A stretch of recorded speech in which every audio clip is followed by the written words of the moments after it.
Hello students, आज हम आपको अप्लाइड फिजिक्स सेकंड के चैप्टर नंबर 4 करंट इलेक्ट्रिसिटी के कुछ क्वेश्चंस कराने जा रहे हैं। ये लेक्चर पॉलिटेक्निक सेकंड सेमेस्टर वाले बच्चों के लिए हेल्पफुल है, क्योंकि अब की बार आपके एग्ज़ाम्स ऑनलाइन होने हैं, तो इसलिए उसमें ऑब्जेक्टिव टाइप क्वेश्चन पूछे जाएंगे। आइए हम स्टार्ट करते हैं। फर्स्ट क्वेश्चन देख लेते हैं। द डिवाइस विच मेंटेन्स और supply energy for flow of charge in circuit is called. वो डिवाइस जो हमारे इलेक्ट्रिक सर्किट में चार्ज को एनर्जी प्रोवाइड करती है जिससे कि वो सर्किट में सर्कुलेट हो सके, तो वो डिवाइस कौन सी होती है? तो वो डिवाइस होती है इलेक्ट्रिक सेल, क्योंकि जो सेल होती है वो हमारे इलेक्ट्रॉन्स को एनर्जी प्रोवाइड करती है जिससे हमारा करंट प्रोड्यूस होता है।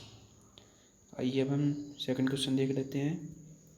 Electrochemical cell converts, option A है mechanical energy to electrical energy, option B है light energy to electrical energy, option C है chemical energy to electrical energy and option D है ऑल ऑफ द अबव। जो electrochemical cell होता है वो हमारा chemical energy को इलेक्ट्रिकल एनर्जी में कन्वर्ट करता है, तो इसका ऑप्शन सी राइट होगा। आइए अब हम अपना नेक्स्ट क्वेश्चन देख लेते हैं। Rate of flow of charge is called. जो rate of flow of charge होते हैं उसे हम क्या कहते हैं? Electrical cell, electric resistance, electric potential, electric current. जो rate of flow of charge होते हैं वो हमारा इलेक्ट्रिक करंट होता है, क्योंकि आपने इसका फॉर्मूला पढ़ा होगा I equals to Q upon T. इसलिए जो करंट होता है वो rate of flow of charge होता है। आइए अब हम नेक्स्ट क्वेश्चन डिस्कस करते हैं। Direction of conventional electric current is. Circuit में इलेक्ट्रिक करंट के डायरेक्शन कौन सी होती है? वो इलेक्ट्रॉन्स की डायरेक्शन में होती है या इलेक्ट्रॉन्स के डायरेक्शन के अपोजिट होती है? सो आपने पढ़ा होगा कि किसी भी सर्किट में जिस डायरेक्शन में इलेक्ट्रॉन्स फ्लो करते हैं इलेक्ट्रिक करंट के डायरेक्शन उसके अपोजिट होती है। सो इसमें हमारा ऑप्शन बी करेक्ट हो जाएगा, in opposite direction of flow of electrons. आइए अब हम फिफ्थ क्वेश्चन देखते हैं। In any circuit 1.6 into 10⁻19 electrons flow in 5 second, calculate electric current. Electric current का भी हमने आपको फॉर्मूला बताया था। आइए एक बार फिर से देख लेते हैं। I equals to Q upon T. सबसे पहले हमें टी इसमें 5 सेकंड दिया गया है और इलेक्ट्रॉन 1.6 इंटू 10⁻19 इलेक्ट्रॉन दिए गए हैं। सबसे पहले हम इसका चार्ज निकाल लेंगे और फिर इसे 5 से डिवाइड कर देंगे।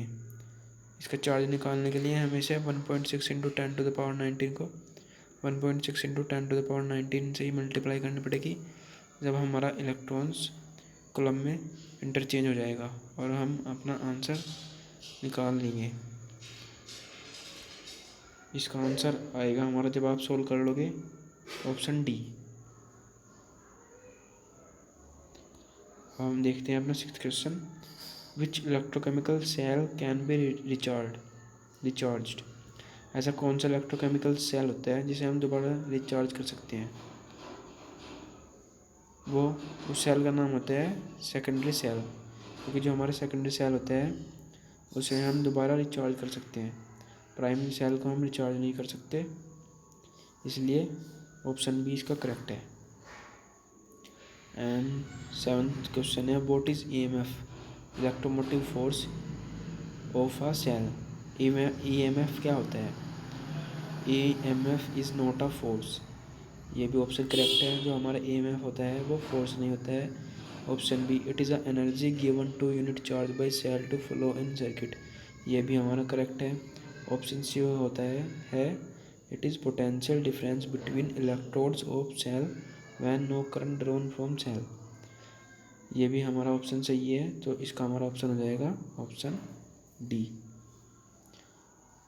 क्योंकि जो पोटेंशियल डिफरेंस जो हमसे इसमें पूछा गया है क्वेश्चन में, उसमें हमारी ये तीनों कंडीशंस ट्रू होती है, इसलिए इसका ऑप्शन डी होगा। अब हम अपना नेक्स्ट क्वेश्चन देखते हैं।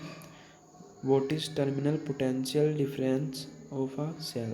जो टर्मिनल पोटेंशियल होता है वो क्या होता है? It is the energy given to unit charge by cell to flow in the circuit. Option B, it is the potential difference between electrodes of cell when current is drawn from cell. तो इसमें option B correct हो जाएगा, क्योंकि जब भी हम cell को circuit में यूज़ करते हैं और उससे पोटेंशियल विड्रॉ होता है, तो जब सेल के इलेक्ट्रोड के अक्रॉस जो पोटेंशियल होता है उसे ही हम टर्मिनल वोल्टेज या टर्मिनल पोटेंशियल डिफरेंस कहते हैं। और इसका हमारा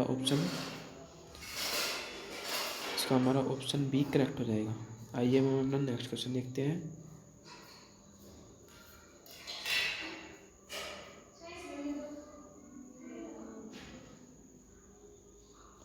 what is the internal resistance of cell. Internal resistance क्या होता है सेल का? सेल का इंटरनल रेजिस्टेंस सेल के अंदर ही होता है, इसलिए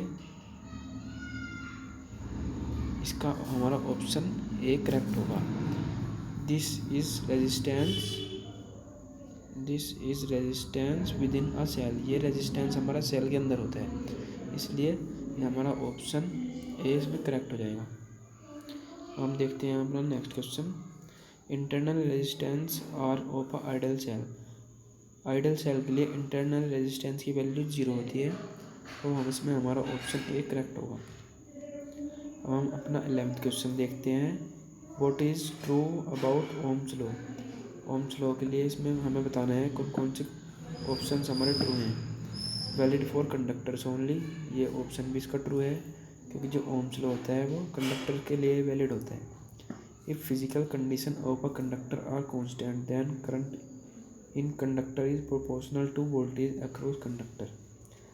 इसमें अगर हमारी सभी फिजिकल कंडीशन कांस्टेंट हो जाए जभी ओम्स लॉ वैलिड होता है, इसलिए ऑप्शन बी भी सही है। इसलिए हमारा इसका ऑप्शन सी करेक्ट हो जाएगा, बोथ ऑफ द अबव, क्योंकि हमारी दोनों कंडीशंस ट्रू हैं। अब हम अपना 12th क्वेश्चन देखते हैं। What is correct relation for electrical resistance R. R के लिए हमारी कौन सी कंडीशन ट्रू होगी? इसमें हमारी कंडीशन बी ट्रू होगी, R equals to rho L upon A, जहाँ पर हमारा रो रेजिस्टिविटी होगा, एल लेंथ ऑफ कंडक्टर होगा and area cross section area होगा। तो इसका हमारा ऑप्शन बी करेक्ट हो जाएगा। अब हम अपना 13 क्वेश्चन देखते हैं। Electrical resistance of a conductor depend upon. जो इलेक्ट्रिकल रेजिस्टेंस होता है वो किन चीज़ों पर डिपेंड करता है? इसके हमने आपको 12th क्वेश्चन में अभी बताया, R equals to rho L upon A. जो रेजिस्टेंस होगा वो रेजिस्टिविटी पे भी डिपेंड करेगा, लेंथ पे भी डिपेंड करेगा और एरिया पे भी डिपेंड करेगा। तो इसमें हमारा ऑप्शन डी करेक्ट हो जाएगा, क्योंकि ये तीनों कंडीशन पर डिपेंड करेगा। अब हम अपना 14 क्वेश्चन देखते हैं। Specific resistance rho of a material of a conductor depend upon. जो रो होता है स्पेसिफिक रेजिस्टेंस, ये किस पर डिपेंड करता है? ये हमारा डिपेंड करेगा मटेरियल ऑफ कंडक्टर पर। अब हम अपना लास्ट क्वेश्चन देखते हैं। On increasing temperature of conductor resistance R of conductor. अगर हम टेम्परेचर इंक्रीज होगा तो हमारा रेजिस्टेंस डिक्रीज होगा। इसमें भी हमारा रेजिस्टेंस इंक्रीज होगा, तो इसका हमारा ऑप्शन बी करेक्ट होगा। Thank you.